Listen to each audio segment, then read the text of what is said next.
भारत में रक्षाबंधन त्योहार का काफी महत्व है। ये हिंदुओं का एक पवित्र त्योहार है और इस दिन बहन अपने भाई को राखी बांधती है और भाई बहन की रक्षा का वचन देता है। आज सीएम पुष्कर सिंह धामी ने इस पर्व को लेकर खटीमा में अपने आवास पर यह पर्व मनाया। बहनों ने सीएम को रक्षा सूत्र बांधकर अपना आशीष प्रदान किया। इस रिश्ते की गहराई और मिठास को शब्दों में नहीं बांध सकते।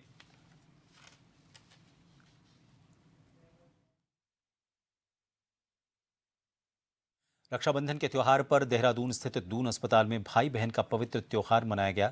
यहां पर तमाम महिला डॉक्टर, नर्सेज और महिला कर्मचारियों ने स्वास्थ्य सचिव आर राजेश कुमार की कलाई पर राखी बांधी। इस मौके पर स्वास्थ्य सचिव आर राजेश कुमार ने सभी बहनों को शुभकामनाएं देते हुए कहा कि रक्षाबंधन का त्योहार भाई बहन का एक पवित्र रिश्ता है। आज रक्षाबंधन मनाया। ये भाई का बहन के प्रति प्रेम का भी प्रतीक है और एक वादा भी है कि भाई जो है हर हालत में अपनी बहन की रक्षा करेगा। और in the light of the recent events also हम लोगों ने ये कोशिश किया है। हालांकि राज्य सरकार जो है महिलाओं के सेफ्टी को लेकर ज़्यादा ही सुदृढ़ है और उसके ओर जो है ठोस कदम उठा रहा है, लेकिन अभी जो इवेंट्स हुए हैं उसके मद्देनज़र हम लोगों ने एक मैसेज देने की कोशिश की है कि जो महिला की सुरक्षा है, चाहे वो जहाँ कहाँ हम भी काम कर रही हो, वो हमारे लिए टॉप प्रायोरिटी है। रक्षाबंधन के पावन पर्व के मद्देनजर हरिद्वार के बाजारों में जबरदस्त रौनक देखने को मिल रही है। बहनें अपने भाइयों की कलाई पर राखी बांधने के लिए आकर्षक राखियों की खरीदारी में व्यस्त रहीं। बाजारों में रक्षा सूत्र, चंदन की राखी और नगीनों से सजी राखियां विशेष रूप से आकर्षण का केंद्र बनी रहीं। रक्षाबंधन के इस खास मौके पर मिठाई की दुकानों पर भी ग्राहकों की भीड़ रही। तरह तरह की मिठाइयों की खरीदारी की गई। राखी विक्रेताओं ने इस बार विभिन्न डिजाइनों की राखियां मंगवाई हैं। सभी बहनों की पसंद को ध्यान में रखते हुए इन्हें तैयार किया गया। रक्षाबंधन को लेकर खासा उत्साह नजर आया है।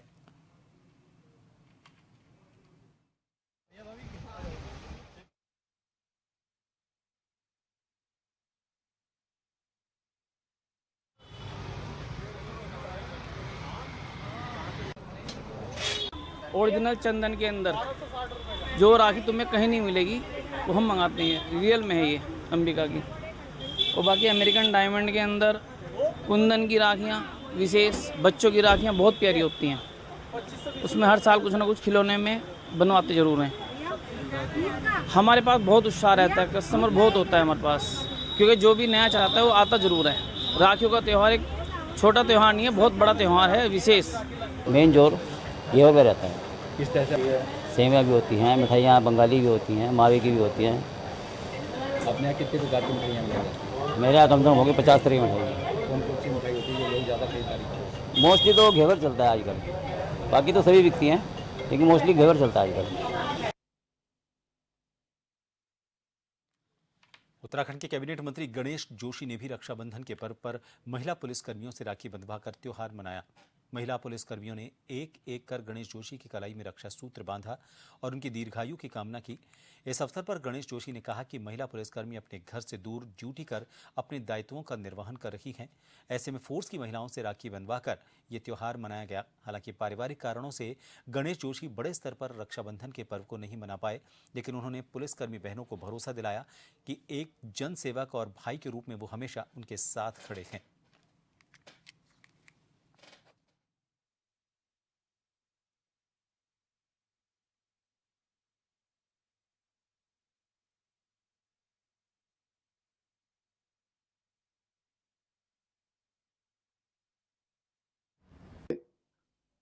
मैं पिछले 19 वर्षों से मेरा राखी का त्योहार बड़े वृहद रूप में हम मनाते हैं। स्टेडियम में हजारों की संख्या में हमारी करीब 20,000 से अधिक बहनें मुझे राखी बांधती हैं, क्योंकि इस बार मेरे भतीजे का देहांत होने के कारण वो पर्व को हमने नहीं किया, लेकिन घर में ही जो बहनें आ रही हैं उनसे मैं राखी बनवा रहा हूँ। और हमारी ये फोर्स की बहनें जो कोई चमोली की है, कोई टिहरी की है, अपने घरों से दूर हैं, ये भी उस कार्यक्रम में रहती थी। तो मेरे मन में विचार आया क्यों ना इन बहनों से आज राखी बंधा जाए। और ये बड़े आत्मीयता के साथ ये हमारी जो फोर्स की बहनें जो घर से दूर रहकर अपनी जिम्मेदारी को निभा रही हैं, उन बहनों ने मुझे रक्षा सूत्र बांधा है।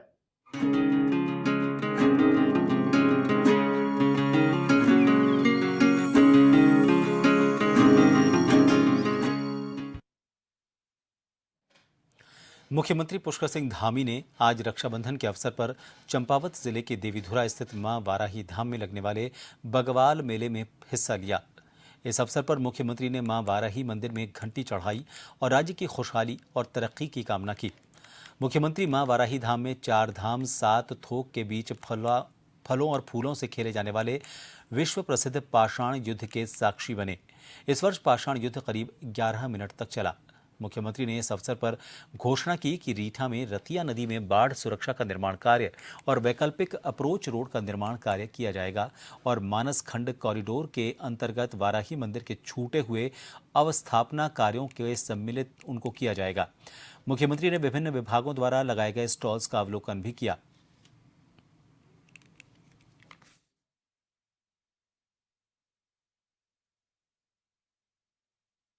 मानसून सत्र को लेकर भराड़ीसैंण विधानसभा क्षेत्र में सभी तरह की तैयारियां पूरी कर ली गई हैं। आपको बता दें कि 21 तारीख से लेकर 23 अगस्त तक यहां पर विधानसभा का मानसून सत्र होगा। मानसून सत्र को लेकर भराड़ीसैंण में सभी तरह की सुरक्षा के पुख्ता इंतजाम कर दिए गए हैं।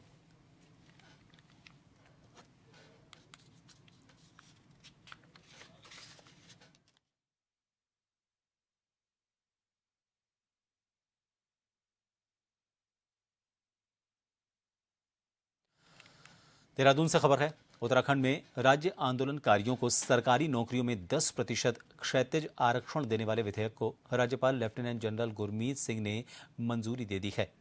इसको लेकर मुख्यमंत्री पुष्कर सिंह धामी ने कहा कि सरकार राज्य आंदोलनकारियों के संघर्ष और बलिदान को कभी नहीं भूल सकती और उनके कल्याण को सर्वोच्च प्राथमिकता देती है। उन्होंने कहा कि राज्य सरकार ने राज्य आंदोलनकारियों और उनके सभी आश्रितों को सरकारी नौकरियों में 10% आरक्षण देने का निर्णय लिया है। मुख्यमंत्री ने कहा कि विधेयक को मंजूरी मिलने से राज्य आंदोलनकारियों की लंबे समय से चली आ रही मांग पूरी हो गई है।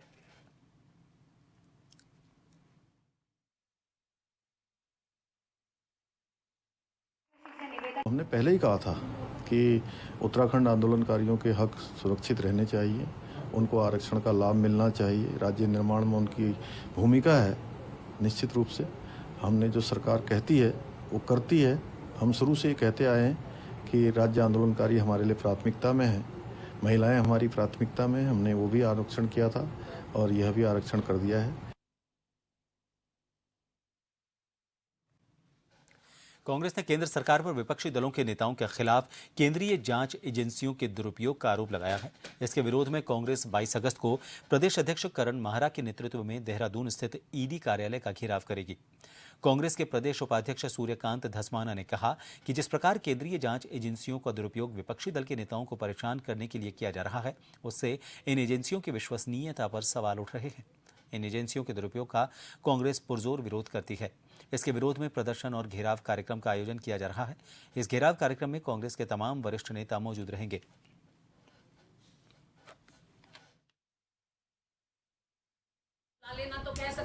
इस मामले में 22 तारीख को उत्तराखंड प्रदेश कांग्रेस कमेटी के आह्वान पर राज्य की राजधानी देहरादून में ईडी के कार्यालय पे विशाल प्रदर्शन होगा। राज्य के तमाम वरिष्ठ नेता, विधायक छोड़ करके, क्योंकि विधायक हमारे गैरसैंण में रहेंगे सत्र में, सारे नेता, प्रदेश के पदाधिकारी, प्रदेश के 2022 के सारे विधायक के चुनाव लड़े हुए लोग, 2024 के सांसद के चुनाव लड़े हुए लोग, प्रदेश के पदाधिकारी, प्रदेश के तमाम जनपदों के जिला अध्यक्ष, सारे प्रमुख नेता इसमें शामिल होंगे।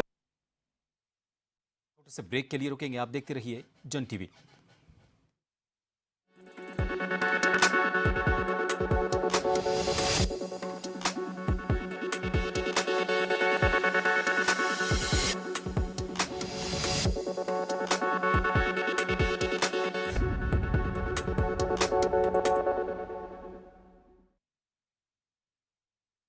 ब्रेक के बाद एक बार फिर आप सभी का स्वागत है। कोलकाता में महिला डॉक्टर के साथ हुई दुष्कर्म की घटना से देश भर में गहरा आक्रोश है। इस जघन्य अपराध के खिलाफ लोगों में भारी गुस्सा देखा जा रहा है। हर तरफ न्याय की मांग उठ रही है। वहीं रक्षाबंधन के पावन अवसर पर देश भर की महिलाओं ने इस घटना की निंदा करते हुए अपनी सुरक्षा को लेकर चिंता जताई। महिलाओं का कहना है कि अब समय आ गया है जब उन्हें अपनी सुरक्षा के लिए खुद को मजबूत करना होगा और दरिंदों से निपटने के लिए तैयार रहना होगा। इस घटना ने देश के हर कोने में महिलाओं को एकजुट कर दिया है। कई महिलाओं ने इस रक्षाबंधन पर एक नई शपथ ली है कि वो अपने अधिकारों और सुरक्षा के प्रति जागरूक रहेंगी और किसी भी तरह की हिंसा का सामना करने के लिए तैयार रहेंगी।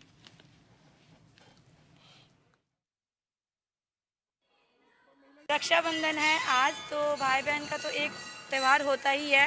इसके साथ साथ मैं ये भी बताना चाह रही हूँ, जो अभी कोलकाता में जो न्यूज़ हुई है उसके साथ भी जो हम कल रैली निकाले थे मॉम्स पैड के थ्रू से और सरस्वती फाउंडेशन से, तो इसके अकॉर्डिंग हम सुरक्षित कहाँ हैं। रक्षाबंधन तब होती है जब रक्षा हमारे लिए हो, पर रक्षाबंधन हमारे लिए तो नहीं है। अगर हम अपने भाई को भाई मानते तो और एक भाई भी हमें बहन माने, माँ माने, बेटी माने, पर वो चीज़ नहीं माना जा रहा आज के डेट में। तो फिर हम सुरक्षा कहाँ है। तो रक्षाबंधन भी किस बंधन पे रक्षाबंधन हम कहे। मैं उन तमाम जो भी है सब हमारे भाई ही है, किसी न किसी रूप में हमारी रक्षा ही करते हैं। लेकिन अभी जो बंगाल में जो घटना हुई है फिलहाल में, वो बहुत ही शर्मनाक है और उनके घर परिवार में क्या बीत रही होगी वो तो हम सिर्फ सोच सकते हैं। क्या बीत रही होगी वो एक्चुअल में अंदाजा नहीं लगा सकते। और जो हुआ है वो वाकई बहुत ही दर्दनाक है। ऐसे में सरकार को बहुत ठोस कदम उठाना चाहिए। मेरा तो मानना है कि सरकार जो पूरी दुनिया को चलाती है, जो पूरे लोग के ऊपर रूल्स रेगुलेशन फॉलो करने में एक उनसे गलती नहीं छोड़ती, वो ऐसे हर चीजें हो जाती है। हर साल ये चीजें जो है बढ़ती जा रही है, ये कम नहीं हो रही है, बढ़ती ही जा रही है। ऐसे में बहुत ठोस कदम लेना चाहिए सरकार को। अल्मोड़ा पिथौरागढ़ लोकसभा सांसद केंद्रीय राज्य मंत्री अजय टम्टा के बेरीनाग पहुंचने पर भाजपा कार्यकर्ताओं ने फूल माला पहनाकर स्वागत किया। केंद्रीय सड़क परिवहन एवं राजमार्ग राज्य मंत्री सांसद अजय टम्टा के पहली बार बेरीनाग पहुंचने पर उन्होंने भाजपा कार्यकर्ताओं के साथ बैठक की और ये कहा कि मोदी सरकार की योजना गांव-गांव तक सड़क पहुंचाना है। उन्होंने कहा कि उत्तराखंड में 100 की आबादी और हर गांव के तोकों तक सड़क बनाई जाएगी। उन्होंने कहा कि अल्मोड़ा अस्कोट राजमार्ग को 2 लेन बनाया जाएगा। बागेश्वर से उड़ियारी बैंड तक 2 लेन सड़क बनाने का काम शुरू हो चुका है। आपको पता है कि लगातार 17 डिपार्टमेंट के कामों को पहुंचाने का लक्ष्य था और उस लक्ष्य को पूरा करके ही आप सबने पिछले 10 वर्षों के काम में मोहर लगाई और ऐतिहासिक। मैं एक बात के लिए आपको विशेष रूप से धन्यवाद देना चाहता हूँ। चुनाव से पहले मेरे पार्टी के वरिष्ठ नेतृत्व ने मुझे दिल्ली में बुलाया था और ये बोला था कि आप 3 बार लोकसभा लड़ चुके हैं और आप 2 बार विधानसभा भी लड़े। पहाड़ों की रानी मसूरी में उत्तराखंड के गांधी कहे जाने वाले इंद्रमणि बडोनी की पुण्यतिथि पर उनको याद किया गया। मसूरी बडोनी चौक पर इंद्रमणि बडोनी स्मृति विचार मंच मसूरी द्वारा एक कार्यक्रम हुआ। इस कार्यक्रम में मसूरी के सामाजिक और राजनीतिक कार्यकर्ताओं ने इंद्रमणि बडोनी की मूर्ति पर पूजा कर माल्यार्पण कर उनको याद किया और उनके बताए हुए रास्ते पर चलने का आह्वान किया।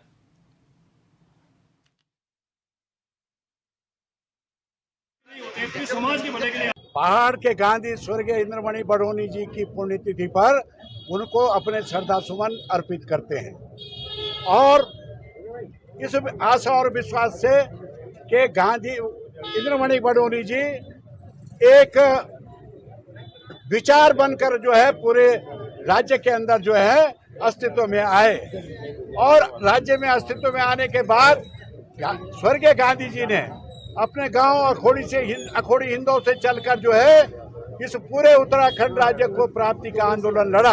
जब तक हम रहे अध्यक्ष रहे हमने उसका रखरखाव किया। बहुत सुंदर फुहारा यहाँ सही बडोनी जी के नाम पे बनाया था। क्यों उसको तोड़ा गया? अच्छा, उसका भव्य रूप की बात हुई तो भव्य रूप की आज क्या दुर्दशा है। अंदर जाने को दिल नहीं कर रहा, न पहचाने जा रहे हैं। अगर कोई टूरिस्ट अभी आ जाए, किसी अनजान व्यक्ति से पूछ ले ये किस महान विभूति की मूर्ति है तो अच्छा खासा आदमी बता नहीं सकता कि कौन है। कम उनका जीवन परिचय लिखो।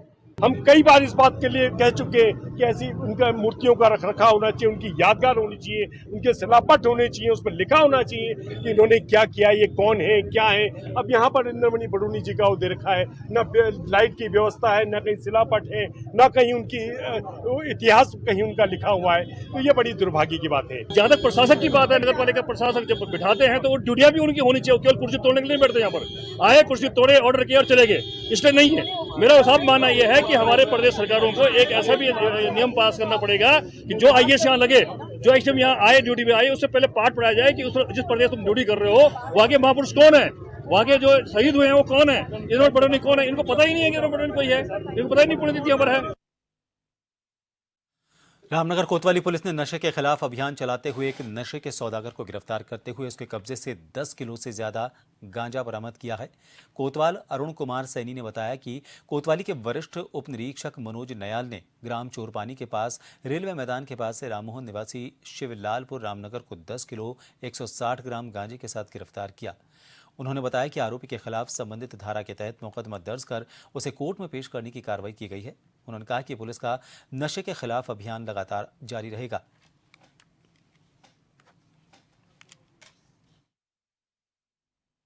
देखिए, रामनगर पुलिस द्वारा लगातार नशे के विरुद्ध कार्रवाई की जा रही है। इसी क्रम में कल पुलिस टीम द्वारा एक व्यक्ति जिसका नाम राममोहन है, उसको रेलवे मैदान से कल 10 किलो 160 ग्राम गांजे के साथ गिरफ्तार किया है और अभियुक्त के विरुद्ध पंजीकृत किया गया है, माननीय न्यायालय पेश किया।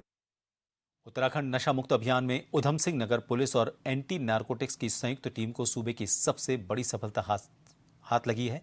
एसटीएफ और पुलिस ने 1.5 किलो स्मैक के साथ 2 स्मैक तस्करों को पकड़ने में सफलता हासिल की है।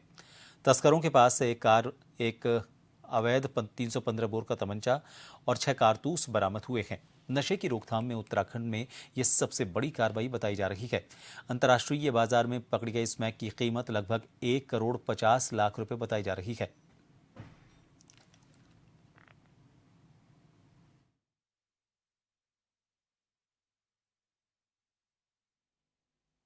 पुलिस खटीमा थाने का पुलिस और एसटीएफ की संयुक्त कार्रवाई में, एसटीएफ के इनपुट था, एसटीएफ की संयुक्त कार्रवाई में उधम सिंह नगर पुलिस और एसटीएफ के द्वारा संयुक्त कार्रवाई करते हुए 2 अभियुक्तों को गिरफ्तार करते हुए उनसे 1.5 किलो से भी अधिक मात्रा में अवैध स्मैक का बरामद किया गया है। ये निश्चित रूप से माननीय सीएम साहब के जो नशा मुक्त उत्तराखंड का जो सपना है उसको साकार करने में एक पहल है, एक अच्छी कार्रवाई है। उधम सिंह नगर में अवैध रूप से कट रही अवैध कॉलोनियों पर जिला स्तरीय विकास प्राधिकरण का पीला पंजा लगातार चल रहा है। इसी क्रम में जिला विकास प्राधिकरण का बुलडोजर किच्छा विधानसभा क्षेत्र में 4 जगहों पर लगभग 14.5 एकड़ भूमि पर बनी अवैध कॉलोनियों पर चमका। फिलहाल जिला विकास प्राधिकरण की आगे भी कार्रवाई जारी रहेगी।